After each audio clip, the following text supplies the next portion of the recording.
Alhamdulillah ada dua yang masuk ya.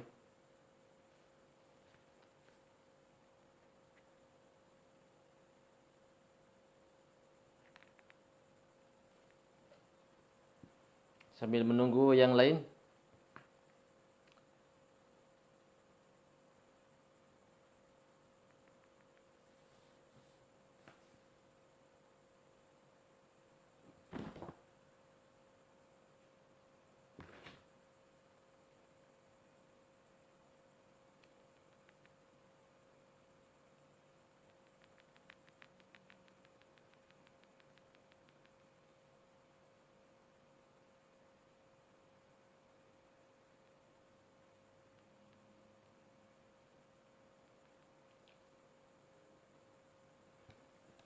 Baik, kita mulai saja sambil menunggu yang lain.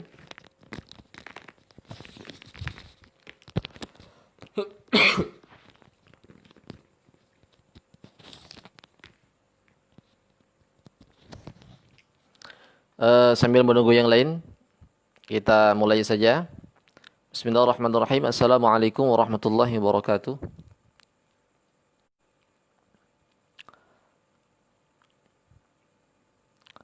Bismillah walhamdulillah wassalatu wassalamu ala Rasulillah wa ala alihi wa sahbihi wa mawalah. Asyhadu an la ilaha illallah wahdahu la syarika lah wa asyhadu anna Muhammadan 'abduhu wa rasuluhu alladzi la nabiyya ba'dah. Allahumma shalli ala sayyidina Muhammad wa ala ali sayyidina Muhammad.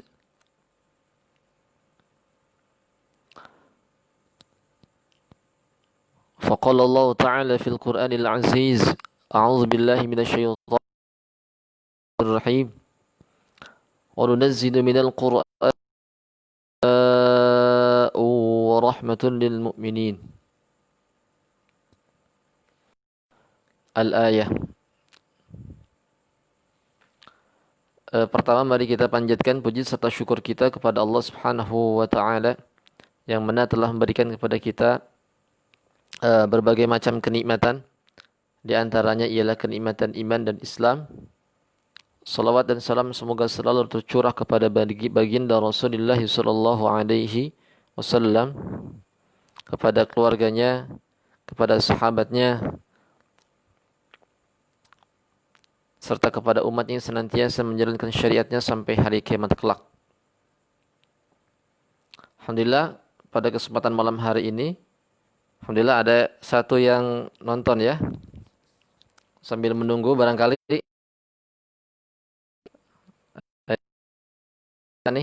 kalau boleh tahu siapa ya yang sedang bergabung? Boleh di komentar diketik. Ya kelihatan nih, siapa nih?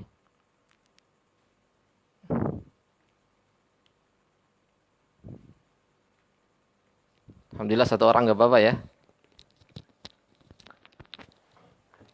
Sambil menunggu yang lain.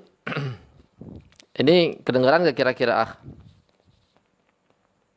Kedengaran ya akhi? Suaranya kedengaran enggak kira-kira? Ada dua yang gabung ya. Malam-malam. Saya pengen tanya, ini suara saya kira-kira kedengaran enggak?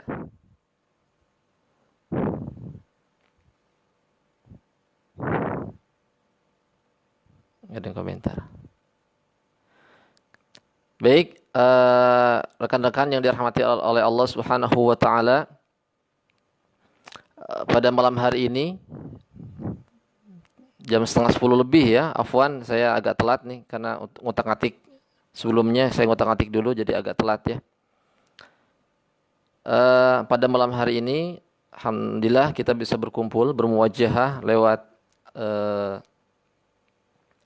lewat dunia maya ya, lewat FB.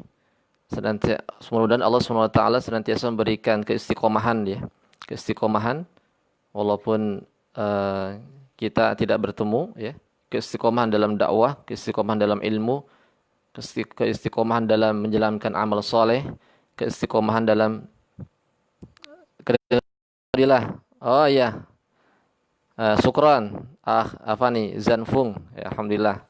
Ternyata ada yang aktif ya. Alhamdulillah kalau walaupun 3 orang, alhamdulillah ada yang baik. Rekan-rekan, jadi saya yang kedua ya. Sebelumnya saya pernah live kemarinnya lagi kalau nggak salah. Saya membahas tentang kitab As-Sarimul Battar ya, fi tasaddi lis-saharatil asyrar. Saya gitu ya. Kita akan membahas tentang kitab ini, itu salah satu kitab yang di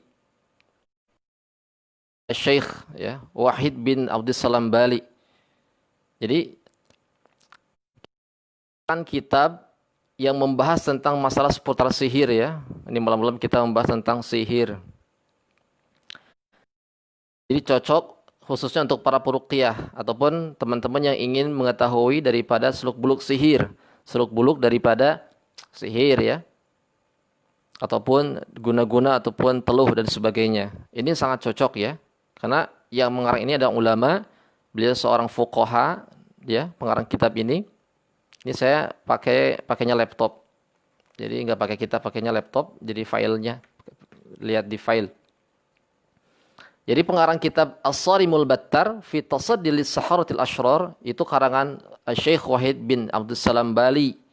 Beliau seorang fuqaha, beliau seorang ahli fikih, seorang dosen yang mengajar di salah satu jamiah ya, fakultas fikih. Dan beliau seorang praktisi ruqyah. Dan ini kitab ini menjadi pedoman ya, teman-teman, menjadi pedoman para praktisi ruqyah ataupun para pencari ilmu khususnya bagi rekan-rekan yang ingin mengetahui seluk-beluk daripada sihir. Dan kitab ini jarang sekali dikaji ya. Sangat jarang dikaji gitu. Sangat-sangat jarang dikaji, hanya kasus-kasus tertentu saja ya. Padahal ini luar biasa pentingnya. Luar biasa pentingnya melihat daripada kondisi umat sekarang ini. Umat ini kalau kita saksikan, masyarakat ini kalau kita saksikan masih minim ya pengetahuan tentang akidah yang lurus, pengetahuan tentang sihir itu sendiri. Sehingga yang saya saksikan itu mereka mencari solusi dengan menggunakan sihir, mencari keuntungan dengan menggunakan sihir, membantu orang bahkan mencari sesuap nasi dengan menggunakan sihir. Nah ini menjadi problem. Makanya Syekh Wahid bin Abdussalam Bali mengarang daripada kitab ini. Tujuannya sebenarnya bukan hanya untuk meluruskan akidah umat, akan tetapi untuk sebagai serangan ya. Jadi serangan namanya juga As-Sarimul Battar ya. Fi tasaddi lis-saharatil asyrar ya. Jadi serangan pedang buat para penyihir yang jahat ya. Jadi ini ditulis untuk menyerang daripada para dukun-dukun. Karena nanti dibahas di dalamnya itu bukan hanya membahas tentang masalah definisi sihir, hukum, bagaimana kita mendalil ilmu sihir, tapi dipelajari juga dalam kitab ini bagaimana cara menjatuhkan dukun-dukun ya, menangkis daripada serangan-serangan mereka. Itu dijelaskan. Tata cara ruqyahnya dijelaskan. Makanya luar biasa, sangat penting mengkaji daripada kitab As-Sarimul Battar ini. Dan saya rekomendasikan bahwa seorang praktisi ruqyah khususnya mesti mengkaji ini. Pasti nanti kita ketika, alhamdulillah ya ada Pak Sarwo, sahabat saya ya, alhamdulillah. Menuju di Banjar Pak Sarwo, alhamdulillah sehat. Sehat Pak Sarwo. Ini rekan saya alhamdulillah bergabung juga ya. Jadi sangat penting untuk dikaji ya rekan-rekan sekalian kitab ini. Karena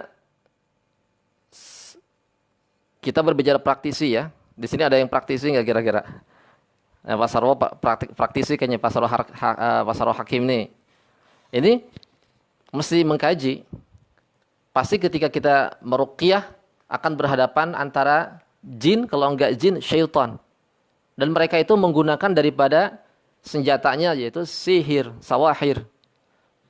Menggunakan sihir-sihir ya. Jadi ketika kita berhadapan dengan mereka mesti harus mengetahui karakter sihirnya itu seperti apa, dahsyatnya itu seperti apa. Menyerangnya itu apakah dia ke otak, ke hati, ataupun ke badan. Nah itu dikaji di sini. Sekali lagi kita akan mengkaji daripada As-Sarimul Battar. Jadi salah satu kitab yang sangat luar biasa dahsyatnya ya. Dan ini dikenal di kalangan praktisi ruqyah ataupun dikenal di kalangan ahli ilmu sebagai kitab rujukan bagi para praktisi ruqyah. As-Sarimul Battar fi Tasaddi lis-Saharatil Ashrar.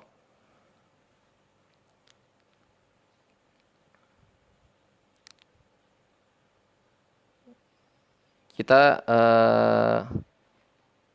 jadi kajian malam ini kan di apa namanya thumbnail ya di FB itu saya jelaskan bedah kitab ini ya. Sebenarnya kalau di bedah kitab seluruhnya itu bisa nggak cukup, kalau 1 jam 2 jam itu nggak cukup sebenarnya. Ini mesti menghabiskan beberapa kali pertemuan gitu. Kedepannya saya ingin mudah-mudahan Allah kasih istiqomahan ya ikhwah, kasih keistiqomahan. Inginnya ini ada sesi ya, sesi 1, 2, 3, 4 dan seterusnya. Karena kalau satu kali ini kurang cukup sebenarnya. Nggak begitu mengena. Tapi saya akan bahas dari awal dulu ya, dari kitab ini. Ini Syekh Wahid Abdul Salam Bali ini membahas tentang ta'rif ya, definisi sihir.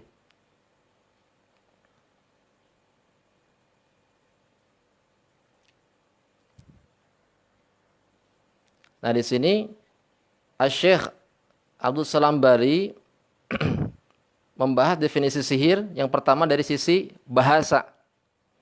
Yang kedua dari sisi istilah. Yang ketiga perinciannya ya. Sebentar saya lihat dulu mana ini.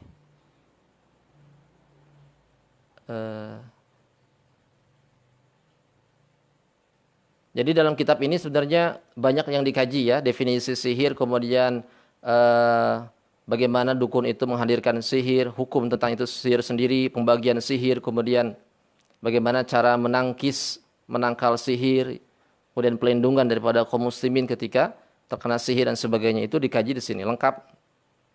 Nah, di sini saya akan bahas dari pastun yang pertama. Jadi kita ngaji kitab ya. Al-Faslul Awwal. Syekh Abdul Salam Bali membahas dengan pembahasan fasal yang pertama itu tentang ta'rifus sihir.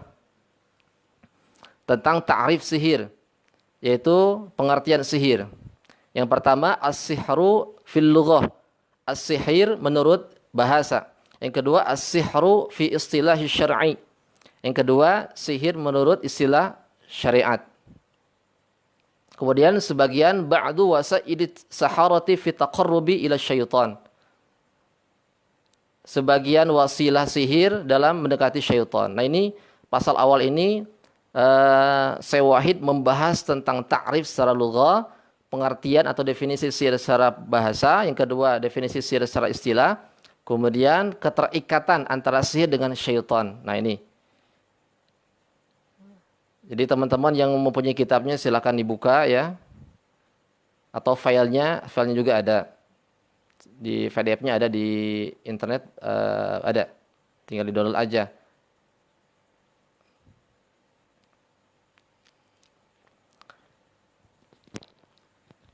Nah, teman-teman,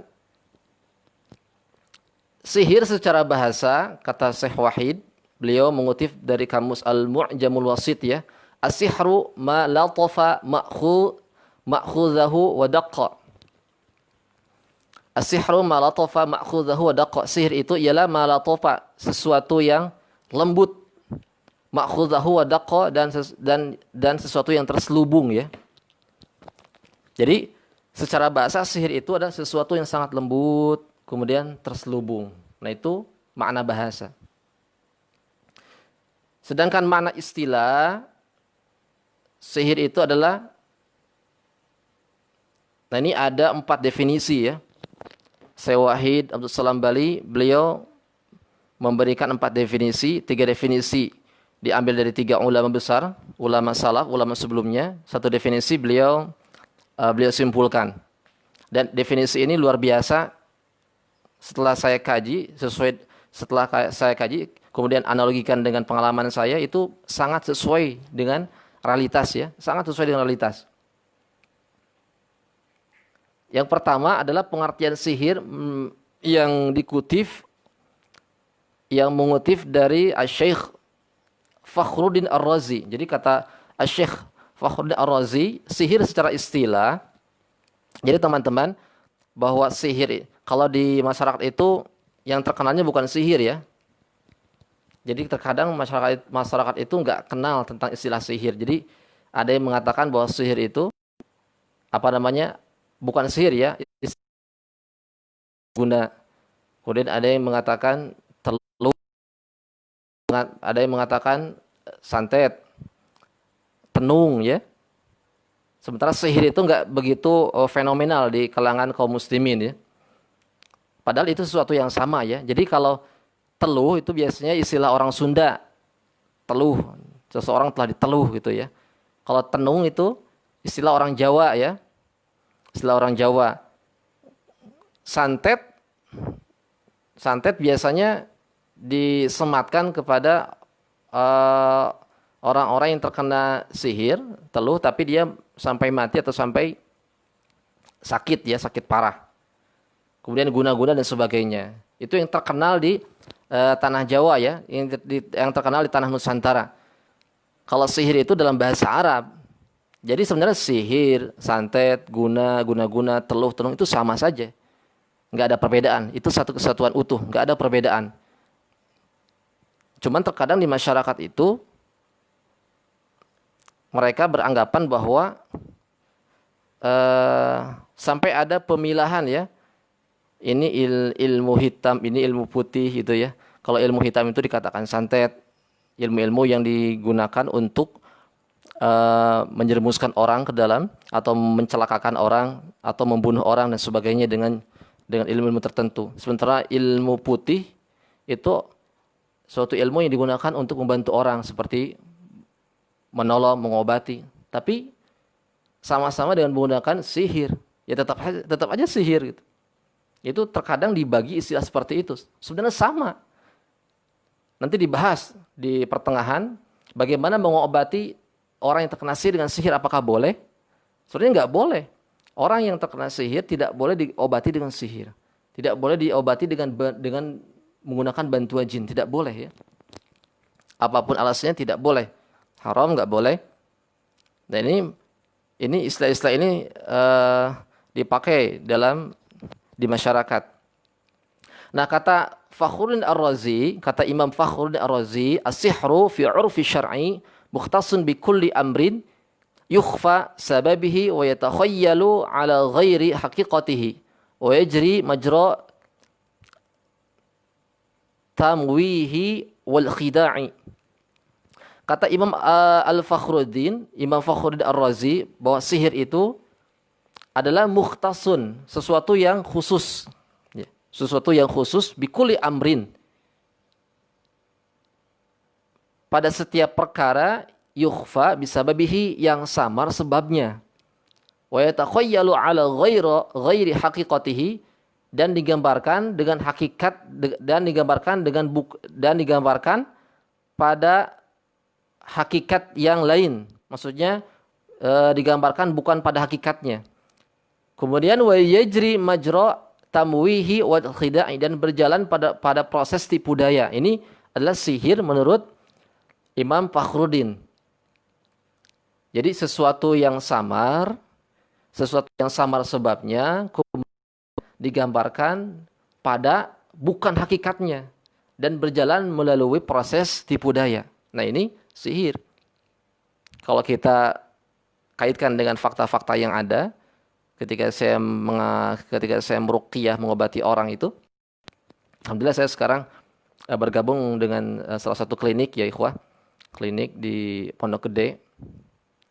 Klinik ini ya punya teman saya ya, termasuk cukup besar kliniknya, ada 18 cabang, dan alhamdulillah saya di Pondok Gede ini diamanahi untuk memimpin Gede. Yang pasiennya itu yang hadir setiap minggunya sekitar 300 orang ya. Sekitar 300 orang. Dalam sebulan bisa nyampe 1000, kurang lebih 1000. Alhamdulillah, jadi kaum muslimin sudah mengenal pengobatan tibun nabawi sunnah ya.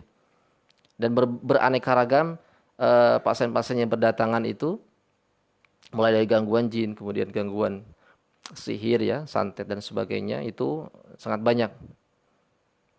Tapi kalau di kota itu kebanyakan memang orang-orang yang gangguan mental ya, gangguan psikologis banyak tuh. Pasien-pasiennya limpahan dari dokter-dokter psikiater.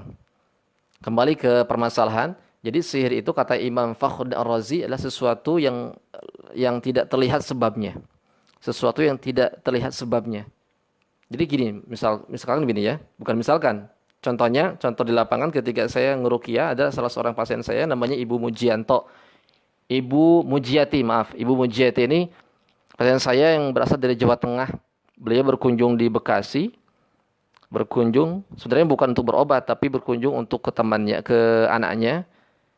Dikarenakan di dekat anaknya itu ada klinik saya. Alhamdulillah datang ke saya, qadarullah, diobati itu. Ada sihir yang nyangkut ya. Atau istilah orang-orang Jawa itu santet ya. Santet yang menyangkut atau guna-guna yang nyangkut. Jadi beliau itu ketika diruqyah, ketika dipegang, saya pegang areal tangan, karena memang keluhannya itu tidak bisa ngangkat ke atas. Susah kalau ngangkat ke atas. Kemudian pinggul dan punggung pun sakit. Salat pun gak bisa berdiri. Salat sambil duduk. Sambil duduk, dalam keadaan kaki itu, bahasa Sunda itu yang hunjar ya, gak bisa sila. Gak bisa ditekuk si kaki itu. Jadi saking sakitnya. Bahkan ketika ngangkat piring itu gak bisa. Ketika duduk ya, saya pegang darah tangan itu, ada seperti yang menusuk. Persis kayak jarum. Tapi nggak ada jarumnya. Kemudian saya cabut,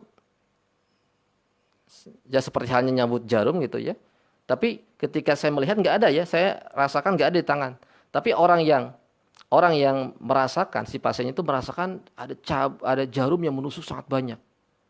Kemudian dicabut itu, sakitnya luar biasa sampai nangis ya. Sampai nangis. Ini videonya ada. Di fan-fan saya unggah, itu videonya ada. Beliau sampai ngejerit kesakitan sampai menangis ya. Luar biasa sakitnya.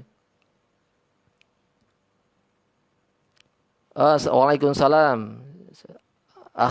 Ade ya, Dede, alhamdulillah selamat bergabung ya. Alhamdulillah ada yang nonton juga nih.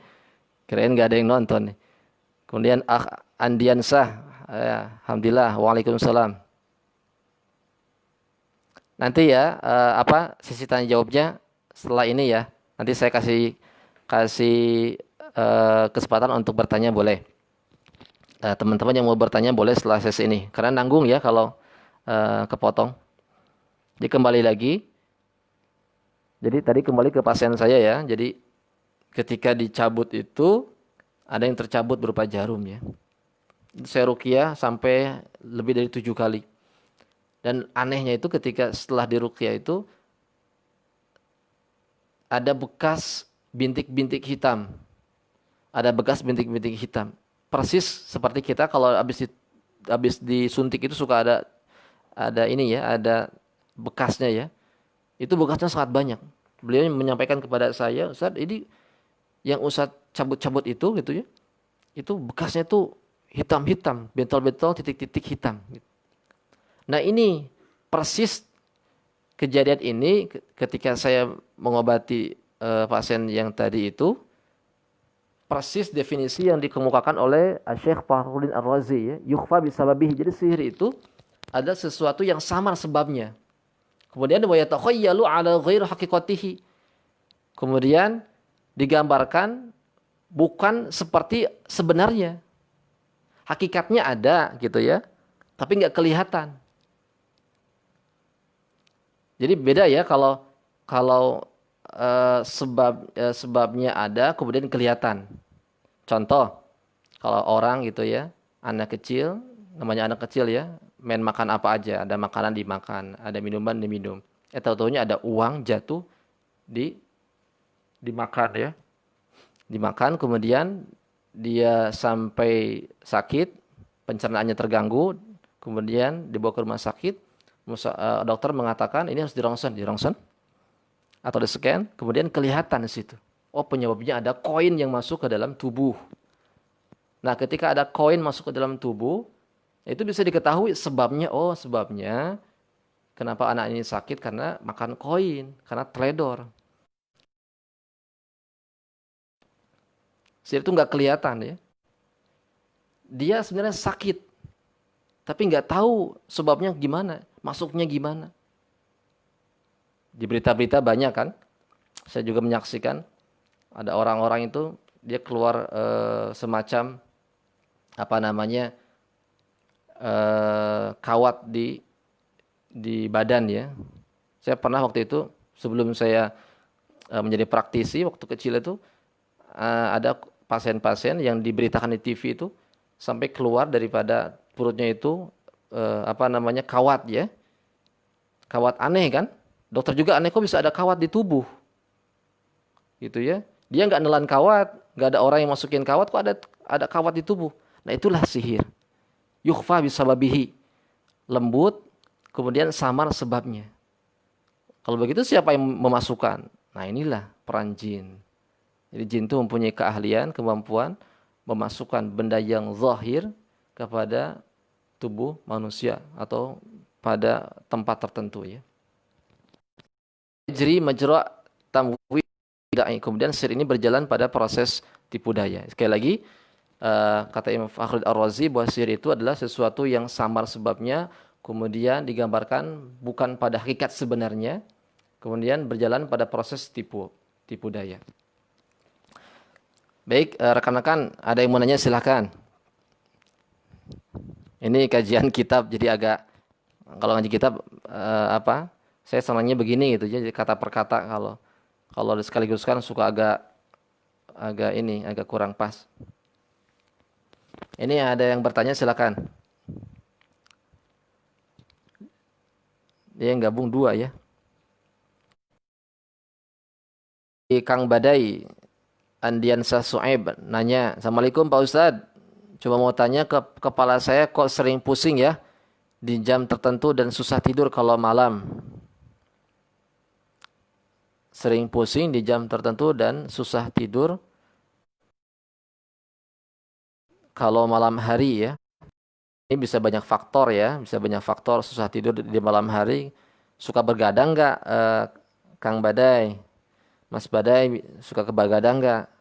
Jadi kalau susah tidur, kemudian pusing, ya faktornya banyak. Bisa karena faktor sering begadang sehingga pusing ya, atau bisa karena bukan tidak identik pusing itu ataupun susah tidur itu faktor sebagainya, tidak, harus dilihat dulu daripada apa namanya penyebabnya ya, sering gadang nggak gitu kan. Biasanya kalau penyebab gangguan jin, kepala pusing, susah tidur, itu ada indikasi tertentu,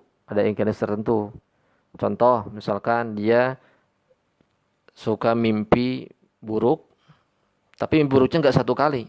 Contoh mimpi ular aja, berkali-kali. Biasanya itu kena gangguan jin. Kalau berkali-kali sampai 5 kali, mimpinya itu terus, mimpi ular. Nah itu baru, gitu ya. Ataupun ada bagian tubuh yang serasa nggak enak, tapi ketika dicek ke dokter itu aman-aman saja, sehat. Nah itu juga perlu diwaspadai. Di ruqyah mandiri saja, Mas. Di ruqyah mandiri. Nanti kalau ataupun kita minta di ruqyah, nanti ada bedanya. Bedanya. Kalau di ruqyah itu pasti ada bedanya. Kalau dia ada efek, nah itu ada sesuatu. Bisa gangguan jin atau bisa gangguan sihir ya. Ya silakan Kang Roni. Mau nanya apa Kang Roni? Silakan yang mau nanya. 3 orang, alhamdulillah ya.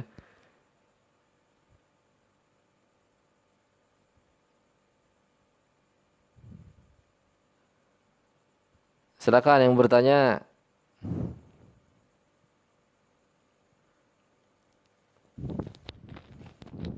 Sebelum dilanjutkan. Baik, kita lanjutkan ya, kawan-kawan. Ini masih definisi sihir ya. Masih kita membahas definisi sihir. Nanti kita akan bahas, mudah-mudahan kalau ada waktu, Allah kasih waktu yang panjang, kasih kesehatan yang panjang, kita selesaikan kitab ini. Itu pun kalau masih berkenan teman-teman ya.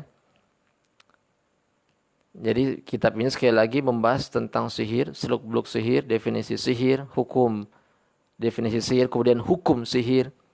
Bagaimana dukun itu menghadirkan jin, bagaimana dukun itu dia bekerja sama dengan syaitan, itu dibahas. Kemudian jenis-jenis sihir, pembagian sihir ada berapa, itu dibahas di kitab ini. Kemudian bagaimana cara menangkalnya, termasuk cara meruqyahnya, mengobatinya, itu dibahas. Termasuk ada ain, penyakit ain, dibahas juga. Ciri-ciri gangguan jin, gangguan sihir dibahas juga. Itu komplit di sini ya. Tapi kalau kita kupas semuanya ini nggak akan cukup teman-teman, nggak akan cukup. Ini mesti butuh waktu yang sangat lama ini. Harus beberapa kali pertemuan baru kita bisa menamatkan. Makanya saya akan membahas dari awal saja sedikit demi sedikit. Mudah-mudahan di waktu yang lain kita bahas lagi pembahasan yang lain. Ini baru definisi ya. Jadi kembali lagi dalam kitab As-Sarimul Battar ini, pengarang kitab ini membahas sihir. Sihir itu, sekali lagi sihir itu nama lainnya adalah guna-guna. Kemudian bisa disebut tenung, bisa disebut teluh, bisa disebut santet. Itu sama, satu kesatuan. Kalau sihir itu sebenarnya bahasa Arab. Sihir itu adalah bahasa Arab. Kalau teluh bahasa Sunda, tenung bahasa Jawa ya.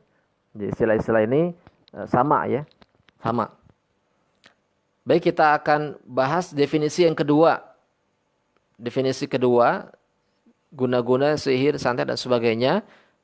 Kali ini menurut Imam Ibnu Qudamah. Sihir, santet, guna-guna itu adalah huwa uqadun wa ruqa wa kalamu yutakallamu bihi au yuktabuhu au yu'malu syai'an.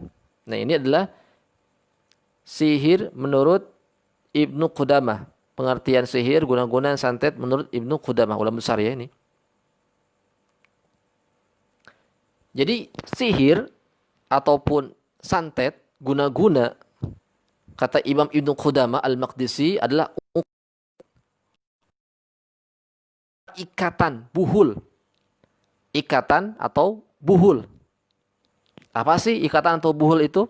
Jadi gini teman-teman, jadi buhul itu ialah benda yang ditiupkan sihir. Itu namanya buhul. Atau uqad.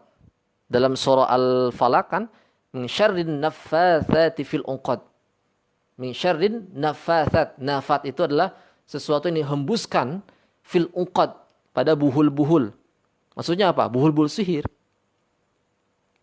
Jadi buhul itu adalah benda yang ditiupkan oleh dukun atau oleh paranormal. Nah, itu adalah buhul. Contoh, misalkan dulu Nabi pernah disihir ya. Nabi itu pernah disihir. Nabi pernah disantet. Dengan apa? Dengan menggunakan helaian rambut Nabi, kemudian dengan benih kurma ya, kurma jantan kalau nggak salah, kurma jantan. Itu ditaruh di sebuah sumur. Bukan di rumah Nabi, tapi di sebuah sumur, kalau nggak salah sebuah sumur. Yang menyihirnya orang Yahudi. Jadi rambut kemudian dibacakan buhul, dibacakan sihir, dibacakan mantra oleh dukun. Nah, rambut tadi itu berubah menjadi buhul. Buhul sihir. Atau uqad. Atau misalkan si dukun itu membacakan mantra terhadap paku. Pakunya menjadi buhul. Kemudian membacakan pada tanah kuburan. Tanah kuburannya menjadi buhul. Si dukun membacakan kepada cincin, batu cincin. Batu cincin menjadi buhul. Buhul jimat ya. Ada orang tuh, ini bantu saya nih batu akik ini kalau dipakai ini saya gak akan mempan, dibacok, digorok. gitu ya. Kok bisa gitu? Karena si batu ini udah diikat dengan mantra sihir, jadi buhul ya, buhul jimat. Buhul jimat ya. Ada tuh saya pernah ini punya teman itu, anak SMP ya. SMP itu dibanting dengan apa bangku, dengan meja, teman-temannya nggak sakit deh. Ternyata dia punya buhul. Buhulnya itu apa? Gigi ya, gigi babi. Dia menyimpan gigi babi. Giginya dihancurkan, pukul lagi, kesakitan dia. Nah itu ya teman-teman, itu namanya uqad, buhul. Jadi kalau mantra sihir dibacakan ke batu ali, maka menjadi buhul jimat. Tergantung, kalau tujuannya untuk supaya sakti menjadi jimat. Tapi tujuannya untuk menyakiti orang menjadi buhul sihir, untuk penyakit ya. Kalau sihir asihan atau untuk mengakibatkan orang itu cintanya berlebih dengan pelet ya, itu biasanya menggunakan buhul telur. Telur dibacakan mantra itu namanya buhul. Dan pengobatannya, bagaimana cara mengobatinya? Mengobatinya harus dihancurkan buhulnya. Kalau si dukun itu mengirim buhul telur, dihancurkan telurnya. Mengirim buhul berupa pakaian yang bekas pakai, dihancurkan dulu. Seseorang ingin taubat, kemudian ingin bersih dari jin-jin yang ia pernah piara, ya jimat-jimat yang ia punya harus dibakar, dihancurkan. Kalau nggak gitu terus terikat. Makanya kalau ada orang yang ruqyah, ini kok ruqyah dibacakan keluar jinnya masuk lagi, keluar jinnya masuk lagi, kemudian dikeluarkan sihirnya masuk lagi, masuk lagi. Karena jimatnya belum dihancurkan. Kemudian karena buhul sihirnya nggak ditemukan. Nah itu makanya nggak selesai-selesai. Ini pengalaman saya ketika meruqyah seorang ibu yang penyakit kepala 6 tahun. Saya ruqyah pertama, kemudian sihirnya keluar. Beberapa bulan kemudian kok sakit lagi. Ruqyah kedua, kemudian sihirnya keluar, masuk lagi. Saya curiga ini kayaknya ada buhul gitu. Saya datangi rumahnya, diruqyah rumahnya, ternyata ada buhul ternyata. Teman-teman, buhulnya tuh ketemu di daerah garasi ya. Garasi, cuman ditaruh di bawah pondasi. Saya siram aja itu satu ember penuh air ruqyah. Hari itu juga sembuh. 6 tahun sakit kepala sembuh ya. Alhamdulillah ya. Nah itu adalah uqad, buhul. Waruqa, kemudian jampi-jampi.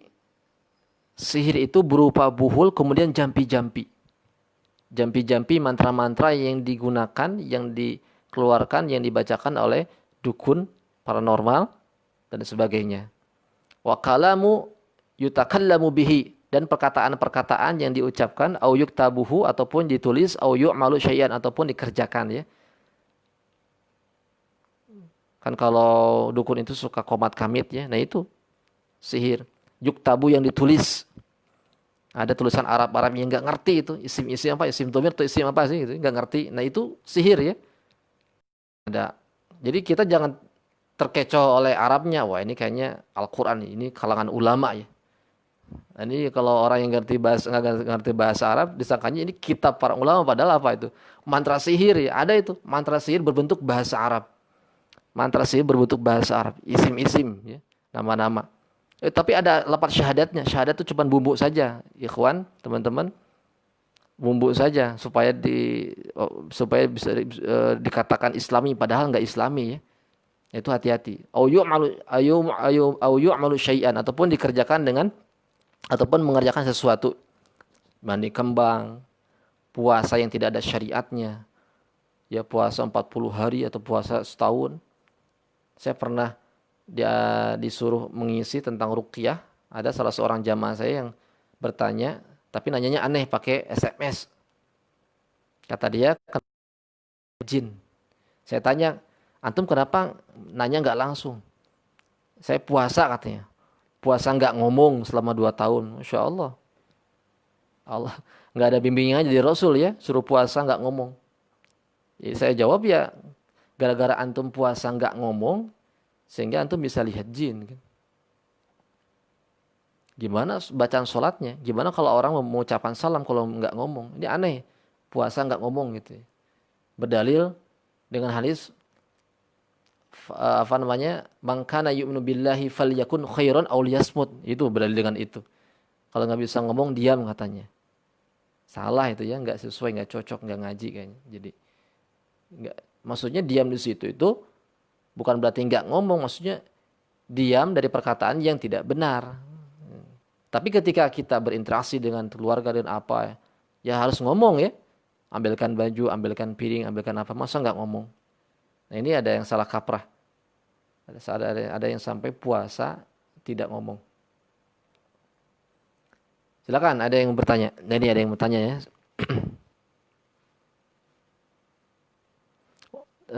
Siapa nih?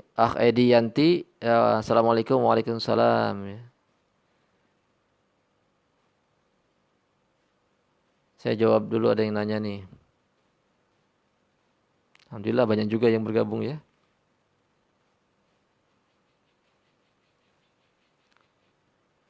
Natasha Najwa, ya waalaikumsalam. Dede, ya saya belum di Bekasi. Dede, saya masih di Banjar nih, pulang kampung ya. Afwan.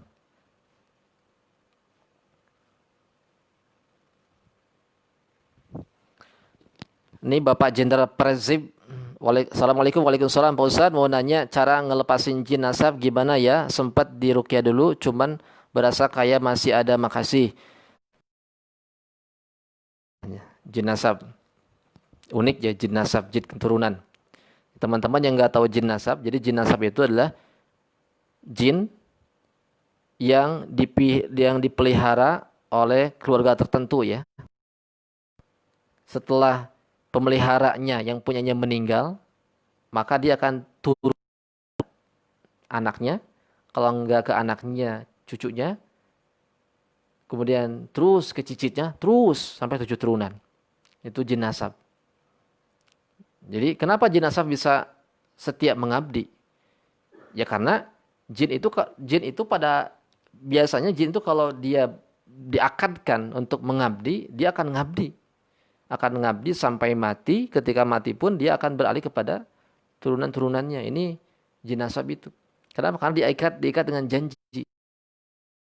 Kali yang berjanji yang mengadakan ritual tertentu, nah ini yang bermasalah ya. Kasihan anaknya, cucunya dan sebagainya. Jin nasab itu cara meruqyahnya, cara diputuskan akad perjanjiannya Pak ya, Pak Jenderal. Itu diputus perjanjiannya. Jadi ada istilah ruqyah pemutusan perjanjian, itu benar, bagus itu. Saya praktekkan ampuh, saya praktekkan luar biasa, powerful ya, luar biasa. Teman saya di Cikarang itu, beliau menghadapi jin nasab ya. Jin nasab itu beliau sampai luar biasa 1 jam lebih, 1,5 jam itu nggak keluar-keluar. Kemudian sampai ditelepon, ini yang diruqyah si ibunya ya, ditelepon bapaknya supaya bapaknya ini minta dikeluarkan, minta mengeluarkan jinnya kan, karena ada indikasi jin nasab. Bapaknya telepon, Pak ini anak bapak kesurupan gitu kan, nggak mau keluar jinnya. Bapaknya minta keluar jinnya itu, tetap nggak bisa juga bapaknya. Sudah pakai mantra bapaknya itu, pakai bacaan-bacaan nggak bisa. Saya bilang coba antum gini, antum bacakan ikrar pemutusan perjanjian. Gimana caranya? Ya langsung di situ pernyataan. Saya mewakili keluarga saya bahwa saya memutuskan perjanjian antara saya dan keluarga saya dengan para jin, para syaitan yang ada dalam tubuh saya. Wallahi demi Allah, dengan kekuatan Allah, saya putuskan perjanjian ini. Waktu itu juga langsung keluar ya. Langsung keluar. Yang padahal diruqyah 1,5 jam gak keluar-keluar. Nah itu. Saya juga pernah meruqyah orang yang dia mempunyai jin. Gitu ya. Tapi ketika dia ruqyah sendiri dia gak bisa. Karena gak tahu caranya. Saya kasih tahu caranya. Ini seorang anak muda ya, remaja, datang ke klinik. Dia punya ilmu bela diri kanuragan. Kanuragan. Itu merasakan nggak enak badan, kemudian gelisah, bimbang dan sebagainya. Ternyata dia punya jin ya. Jinnya dipelihara, kemudian dapat dari gurunya. Saya bilang kalau antum pengen sembuh, antum harus keluarkan jinnya. Ini yang jinnya yang bisa. Saya dakwahi, alhamdulillah dia mau. Nah, ketika saya ruqyah, sebenarnya saya nggak ruqyah, cuman kasih tahu caranya. Antum bilang ke jin antum, kasih pernyataan, saya memutuskan perjanjian antara saya dengan jin yang ada di tubuh saya. Hari itu langsung gerak dia, kayak silat dia, dengan gaya. Kemudian jin itu mengeluarkan sendiri. Sudah langsung keluar. Yang tadinya dia bisa merasakan aura, ya, orang-orang yang punya jin, itu ada apa kerasa. Ketika dicoba lagi udah nggak ada, jinnya udah keluar. Nah itu caranya dengan diputuskan akadnya dulu ya, Pak Jenderal. Putuskan akadnya. Kita ngomong aja, berarti ada buhul jimat. Cari buhul jimatnya berupa cincin, ali, batu cincin, keris, isim-isim yang dipajang atau yang ditanam di bawah rumah dan sebagainya, dicari, dihancurkan. Itu kalau dihancurkan akan balik lagi. Gimana kalau kita soleh, kita udah berbuat baik, kemudian rajin baca Quran, ngikut di belakang. Nanti masuk ketika kita lagi lengah. Itu ya. Dihancurkan jimatnya, kemudian adakan akad pemutusan perjanjian. Itu yang saya alami, yang saya praktekkan ampuh ya, untuk memutuskan jin nasab. Jadi bagi teman-teman yang suka meruqyah, ada jin tuh masuk karena numpang aja, lewat masuk kesurupan, itu mudah. Diruqyah keluar selesai udah. Tapi kalau jin nasab dikeluarkan, diruqyah dikeluarkan, keluar, besoknya masuk lagi. Ruqyahnya nggak ada, masuk lagi. Diruqyah, dikeluarkan, keluar, masuk lagi terus gitu. Nah itu dihancurkan jimatnya, adakan proses pemutusan perjanjian.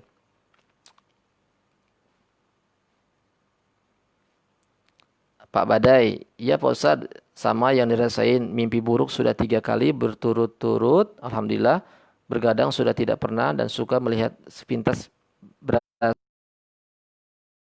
Terima kasih Pak Ustadz sebelumnya. Ada perasaan, selintas ada yang ngeliatin.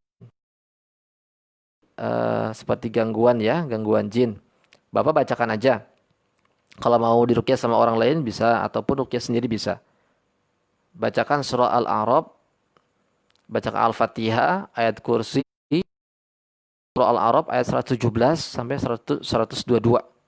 Ya, Al-Fatihah, ayat kursi, bacakan Al-A'raf 117 sampai 122. Kemudian pegang hatinya ya. Kan kalau ada getaran, kemudian ada yang panas atau ada hawa yang keluar, berarti itu jinnya keluar. Coba aja Pak lakukan ruqyah mandiri ya. Kang Roni, Waalaikumsalam. Ya afwan nih Kang Roni, kemarin saya nggak jawab teleponnya ya, karena ada keperluan. Nanti insya Allah besok lah, silakan yang mau telepon. Kemarin itu Ana beli minyak kasturi, Pak Zun. Saat itu ada salah satu kawan baca bukunya dan aroma kasturi tersebut membuat kepala teman saya pusing serta mual. Padahal belum di apa-apa. Ini bisa jadi dia mungkin sensitif pada minyaknya kali ya. Pada minyaknya sensitif. Bisa jadi kasturi ya. Karena ada juga orang yang dia sensitif, termasuk saya sensitif pada aroma yang terlalu menyengat. Itu nggak enak ya. Kalau pengen lebih jelasnya, coba ruqyah mandiri. Ruqyah mandiri bacakan Al-Fatihah, ayat kursi, Al-A'raf 117 sampai 122. Kalau di baunya kayak sejenis kemenyan, kata orang ya, ya sering kesurupan. Itu gimana termasuk gimana dan cara bersihkan? Oh ya ya ya ya ya. Dia ini ya. Itu minyak kasurnya nggak dengan diruqyah ya. Coba diadakan ruqyah mandiri oleh sendiri ya. Kalau misalkan ada reaksi, berarti ada pengaruh dari luar ya, bisa jadi jin atau dari yang lain. Coba di ruqyah mandiri, ya, ruqyah mandiri. Kemudian Pak Jenderal, saya sudah diruqyah 2 kali dan benda-benda pun sudah dibakar oleh peruqyah dan entah. Tapi saya gimana caranya ya, ingin terlepas. Ini kayaknya masih ada mungkin Pak. Coba dikorek-korek lagi. Korek-korek lagi, tanya ke keluarga, ke kakek, ke buyut, masih ada nggak kira-kira? Ada yang ditanam nggak di rumah? Ya, ada yang ditanam di rumah nggak? Gitu. Dan memang proses pengeluaran jin nasab itu nggak sekaligus Pak. Harus bertahap, bertahap, bertahap lepasnya. Jimatnya dikit, mungkin kayaknya banyak jimatnya. Coba dikorek-korek lagi, siapa tahu ada. Kemudian setelah itu adakan pemutusan perjanjian. Nanti juga bakal bakal terlepas sendiri insya Allah. Terlepas sendiri. Jadi cari lagi, takut ada jimat-jimat yang ini ya. Kalau diruqyah 2 kali mesti kurang Pak. Nah, ini kalau jin asap ini memang ngeyel, Bapak mesti bantuan para peruqyah. Kalau Bapak mampu ruqyah mandiri, ruqyah mandiri. Ruqyah mandiri, kalau pengen cepat sembuh, Bapak bacakan Al-Quran, Al-Mulk atau As-Sofat, bacakan 40 menit ya, dibacakan. Kalau malas bisa mendengarkan murotal Quran. Terus sampai sebulan full supaya bersih ya. Ditambah menggunakan ruqyah, bidara ruqyah atau minyak bidara boleh. Atau bidara yang dihancurkan kemudian dimasukkan ke air, diminum, itu untuk menguras sisa-sisa yang ada di dalam. Itu bagus. Kalau jin nasab 2 kali belum cukup. Harus lebih dari itu.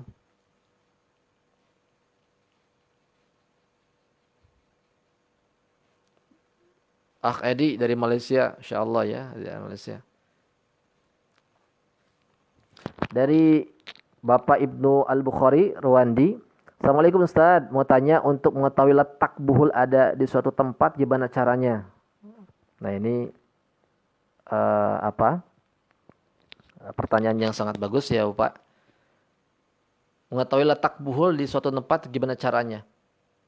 Bedanya peruqyah dengan paranormal dukun. Kalau dukun kemudian paranormal bisa mendeteksi, gampang ya. Kenapa? Dia punya jin. Deteksi. Oh di sini nih ada. Oh di sini tuh ada. Oh di belakang ada. Ya. Tapi kalau peruqyah nggak bisa. Ruqyah anti jin. Peruqyah syar'i itu tidak boleh menggunakan jin, tidak boleh menggunakan sihir. Makanya tidak bisa mendeteksi. Tidak bisa mendeteksi. Terus bagaimana caranya? Kan kalau meruqyah sihir itu mesti ketemu buhulnya. Betul. Inti kesembuhan penyakit sihir itu ada di buhul. Kalau buhulnya ditanam di tubuh, nah itu clear, langsung keluar. Saya pernah meruqyah orang yang kena santet, kena sihir. Saya udah share di YouTube ya, di FB saya. Sampai dia nggak bisa bangun ya. Jadi ada yang dia ketika diruqyah melihat ada kelabang yang keluar. Cara mengeluarkannya gampang, gunakan air putih aja. Kemudian ruqyah ya, ruqyah bacakan as-sofat dan ayat kursi. Kemudian terkuras sihir-sihir yang ada di tubuhnya keluar. Selesai sudah. Kalau di tubuh di ruqyah kemudian jin keluar tapi sakit masih ada kemungkinan buulnya di rumah. Gimana cara menghancurkannya? Bapak ruqyah seluruh rumahnya, tempatnya. Bagaimana caranya? Cara meruqyah ini ya ilmunya ya. Kalau meruqyah ingin mengetahui buhul di mana, itu si pasiennya diruqyah sambil berjalan. Kita bacakan ruqyah dengan doanya ini. Doanya nih Pak. Doanya bismillahilladzi la yadurru ma'asmihi syai'un fil ardi wala fis sama wa huwas samiul alim. Bacakan itu sambil setiap ruangan Bapak ikutin. Semua ruangan harus dia lalui, di ruang tengah, ruang tamu, kemudian ruang tidur, dapur. Itu jalan sambil merem jalan sambil baca doa. Nanti kalau ada buhul sihir itu ada semacam indikasi tertentu ya. Jadi ketika dia bersentuhan dengan sihir, biasanya ada indikasi tertentu. Bisa dia lumpuh, bisa dia pusing, mendadak pusing. Ketika misalkan masuk ke kamar, mendadak pusing. Kalau di luar kamar nggak pusing, tapi masuk ke kamar pusing. Dipastikan buhulnya ada di kamar. Itu metodenya ya Pak ya. Saya mempraktekkan pasien saya yang sembuh 6 tahun sakit kepala ya. 6 tahun sakit kepala. Kemudian ke dokter, kemana-mana dikatakan nggak ada penyakit katanya. Tapi sembuh dengan ruqyah. Itu ternyata ada sihir di daerah garasi. Ketika dia masuk garasi, pusing, jatuh. Tapi keluar dari garasi nggak apa-apa. Saya buatkan air ruqyah, 1 ember penuh, saya siram semuanya. Sampai menggenang. Sembuh waktu itu. Sebulan kemudian saya tanya, Ibu masih sakit kepalanya? Alhamdulillah sadar. Nggak sakit lagi. Itu. Saya pernah meruqyah ibu juga yang hendak mau dioperasi. Di rongsen ada batu empedu. Ketika diruqyah di rumahnya ada sihir juga. Di ruang tamu diguci. Itu ketahuan ya sihirnya itu. Saya diguci, dikeluarkan gucinya. Semua benda saya periksa. Diguci ada benda yang mencurigakan. Serbuk dibungkus lagi dengan plastik. Ini curiga nih, ini apa nih, benda apa nih? Saya bakar, sembuh. Itu caranya Pak ya. Caranya. Jadi caranya begitu. Di halaman juga disisir, nanti bakal ada. Nah ini sudah dijelaskan oleh Nabi ya. Sihir itu temukan dulu buhulnya. Kalau nggak ditemukan nanti dukun itu akan terus nyerang. Sihir dikeluarkan, nyerang lagi. Karena buhulnya nggak dihancurkan. Begitu Pak ya, Pak Ibnu Al-Bukhari, alhamdulillah banyak juga. Ya, sama-sama ya. Bapak Badai. Subhanallah, makasih penjelasannya ya Ustaz. Ya, jazakallahu khair wa iyyak. Ada lagi yang bertanya? Sebelum saya lanjutkan, jam berapa ini ya? Jam 10:30 ya. Silakan, ada yang mau ditanya lagi?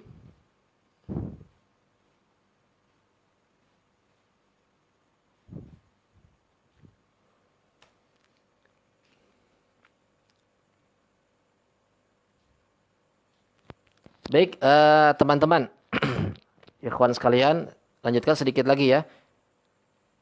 Sekarang definisi sihir, boleh yang bertanya di luar konteks pembicaraan, boleh silakan. Tentang pengobatan, tentang cara meruqyah, tentang hukum dan sebagainya, silakan yang bertanya. Boleh.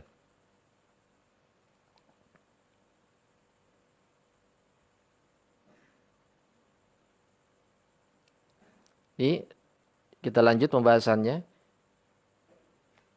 Masih definisi yang dikemukakan oleh Al-Imam Ibnu Qudamah Al-Maqdisi ya. Jadi sihir itu berupa ikatan, kemudian berupa jampi-jampi, perkataan-perkataan, tulisan-tulisan, kemudian pekerjaan-pekerjaan yang berakibat yu'tharu fi badani al-mashhuri, yang berakibat, yang berdampak pada badan yang terkena sihir, orang yang terkena sihir itu, au qalbihi, ataupun hatinya, au aqlihi, berpengaruh pada akalnya, min ghairi muasyarati lahu, tanpa melalui proses langsung ya. Jadi tanpa berhadapan. Walahu hakikati faminhu ma yuqtalu. Dan sihir itu hakikatnya bisa membunuh. Wa ma yumarridu, bisa membuat sakit. Wa ma ya'khudhu ar-rajula an imra'atihi.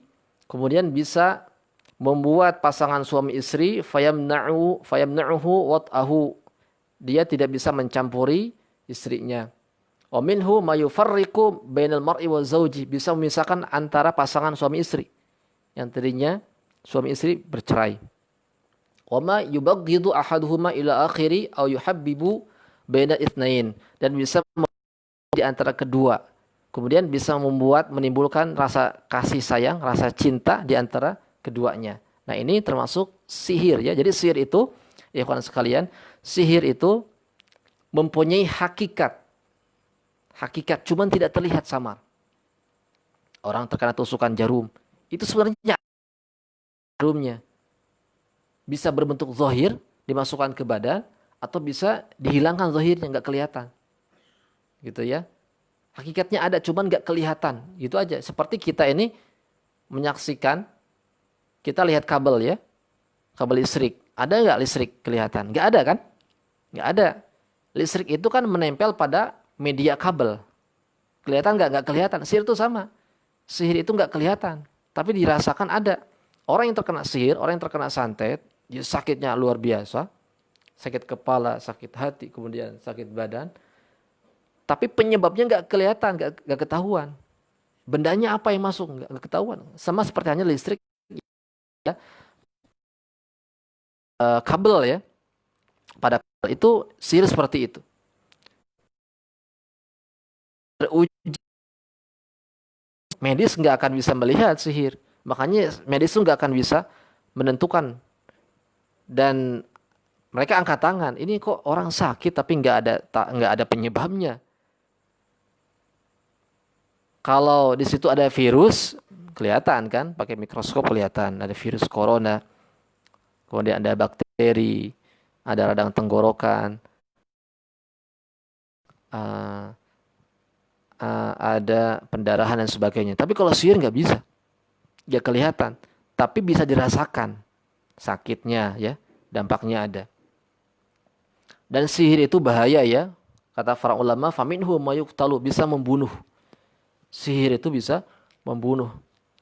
Saya menonton channel-channel paranormal di YouTube itu, subscribernya sampai 1 juta ya. Dia berdialog dengan dukun yang lain itu. Si dukun tersebut itu, dia berguru pada seseorang, dan dia akan dikasih ilmu, syaratnya dalam 1 tahun harus bisa membunuh 3 orang ya. Luar biasa. Harus ada wadal 3 orang. Kalau enggak begitu, dia akan dibunuh oleh syaitan, oleh jinnya. Jadi sihir itu bisa membunuh ya, bisa membunuh. Wa ma yumarridu, bisa membuat sakit. Bisa membuat sakit. Saya pernah meruqyah salah seorang pedagang cilok di kota Tasik yang terkena sihir. Habis 8 juta dia kemana-mana ya. Obat dokter udah nggak sembuh, cek spesialis mata, cek spesialis saraf dan sebagainya. Kata dokter, coba diobati ke kiai, ke paranormal dan sebagainya, nggak sembuh-sembuh. Saya ruqyah, nggak ada perubahan 6 kali ya, 6 kali, 7 kali, lebih itu. Saya istikharah, 6 bulan kemudian Allah kasih jalan. Alhamdulillah sembuh, diangkat jinnya, keluar. Cuman matanya nggak selamat. Matanya masih tetap buta. Itu jadi sihir itu bisa membuat buta, bisa membuat cacat, kemudian bisa menyakitkan dan sebagainya. Bahkan bisa membuat gila. Wa ma ya'khudhur rajula an imratihi an imraatihi fayamna'uhu wat'aha. Kemudian sihir itu bisa membuat orang itu yang tadinya ingin menggaul istrinya jadi tidak bisa. Nah, ini sihir yang dialami oleh Rasulullah ya. Jadi Rasulullah pernah disihir oleh seorang Yahudi yang tujuannya untuk membunuh. Kemudian Allah tolong, menjadi sihirnya sihir yang tidak berbahaya. Cuman Rasulullah ketika ingin menggauli, ingin berhubungan dengan istrinya, seolah-olah jauh padahal dekat. Sihir itu bisa memisahkan antara pasangan suami istri. Ini sangat banyak ya. Sihir-sihir perceraian itu sangat banyak. Sebelum corona, pas corona, bulan April saya baru meruqyah seorang ibu yang hendak mau cerai. Dia bermimpi setiap hari kalajengking ular di atas atapnya. Saya ruqyah, kesurupan si ibunya. Kemudian saya ruqyah rumahnya, ada sebagian sihir yang ada ya. Kemudian saya siram dengan air ruqyah. Alhamdulillah 1 kali pertemuan ada perubahan. Ada perubahan, saya suruh ruqyah mandiri, kemudian sembuh alhamdulillah dengan izin Allah. Kemudian sihir itu bisa membuat benci seseorang, 2 orang yang saling mencintai, baik itu kawan, kemudian ibu yang cintai anaknya, anak yang mencari ibunya, pasangan suami istri itu bisa dibuat benci yang tadinya suka. Bisa dibuat benci. Ini namanya sihir, termasuk sihir tafrik ya, sihir untuk memisahkan. Ini banyak sekali saya menemukan sihir-sihir seperti ini banyak sekali. Jadi orang yang tadinya suka jadi benci. Masalah sepele bisa jadi benci ya. Nah ini sihir. Jadi kalau ada indikasi begini, itu atau dicurigai. Biasanya kalau suami kita atau istri kita kalau ngomong, kalau ada masalah interaksi tertentu, itu kalau masalah sepele nggak marah, tapi ini tahu-tahu marah ya. Dikit-dikit marah, dikit-dikit marah. Ini ini ada indikasi gangguan tertentu. Nah, ini mesti diruqyah. Kemudian au yuhabbibu baina itsnain, bisa membuat cinta yang tadinya nggak cinta, membuat cinta. Ini banyak ya. Ini namanya sihir-sihir pelet, sihir-sihir mahabbah. Saya pernah meruqyah waktu di Bogor itu, rekan saya, ini pengalaman saya ketika awal kali saya belajar ruqyah. Itu pada tahun 2013, 2012. Pasien saya pertama kali yang diruqyah itu teman ya. Teman saya ketika diruqyah nggak sadar pusing gitu. Nggak sadar pusing. Saya tanya, antum ini dulu pernah ngawalin amalan apa? Ana pernah melet orang katanya. Melet seorang wanita yang dia nggak kenal, cuman cantik. Nggak kenal. Saya pelet, tahu-tahu setelah saya pelet, tiba-tiba si perempuan tuh deket aja. Deket, ngajak ngobrol. Nah ini pelet itu di situ ya. Saya juga pernah meruqyah seorang wanita yang cintanya berlebih ya. Sangat berlebih menggebu-gebu ya. Nah itu juga termasuk sihir mahabbah. Jadi sihir itu bisa membuat mati, membuat sakit, bisa mencerai-beraikan pasangan suami istri, bisa membuat benci, bisa meningkatkan rasa kasih sayang ya. Bisa membuat kasih sayang berlebih.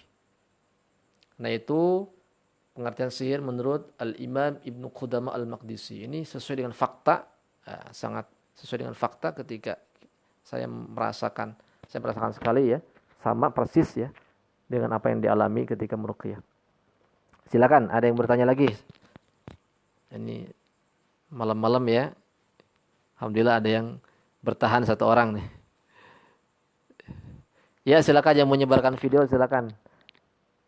Nyebarkan sebanyak-banyaknya alhamdulillah untuk dakwah.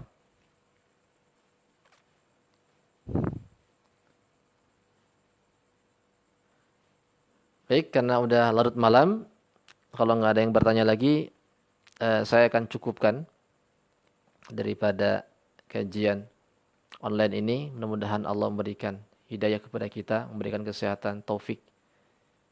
Mudah-mudahan Allah memberikan senantiasa keberkahan rezeki, ilmu dan sebagainya. Mudah-mudahan Allah kasih umur yang panjang di lain waktu. Mudah-mudahan kita bisa mengkaji, meneruskan daripada kajian ini. Mudah-mudahan nanti kalau di lain waktu saya akan kasih kabar kepada teman-teman, kasih kabar apabila memang kajian ini diteruskan. Mudah-mudahan bisa lanjut ya. Mudah-mudahan bisa lanjut. Harapannya bisa lanjut terus ya. Karena saya melihat perkembangan dunia perdukunan sangat luar biasa, merajalela ya. Tercatat di ARSI ya, Asosiasi Ruqyah Indonesia itu, yang tercatat yang menjadi peruqyah yang bisa meruqyah itu cuma 1000, enggak lebih dari 1500. Sementara para dukun, para paranormal itu ada sekitar 100.000 ya. Saya lihat di channel-channel YouTube subscribernya sampai jutaan, luar biasa. Ini yang menjadi motivasi mengadakan live streaming. Mudah-mudahan Allah memberikan kemudahan. Amin. Kita tutup dengan baca doa kafaratul majlis. Subhanakallah bihamdika asyhadu an la ilaha illa anta astaghfiruka wa atubu ilaik. Akhirul kalam. Assalamualaikum warahmatullahi wabarakatuh.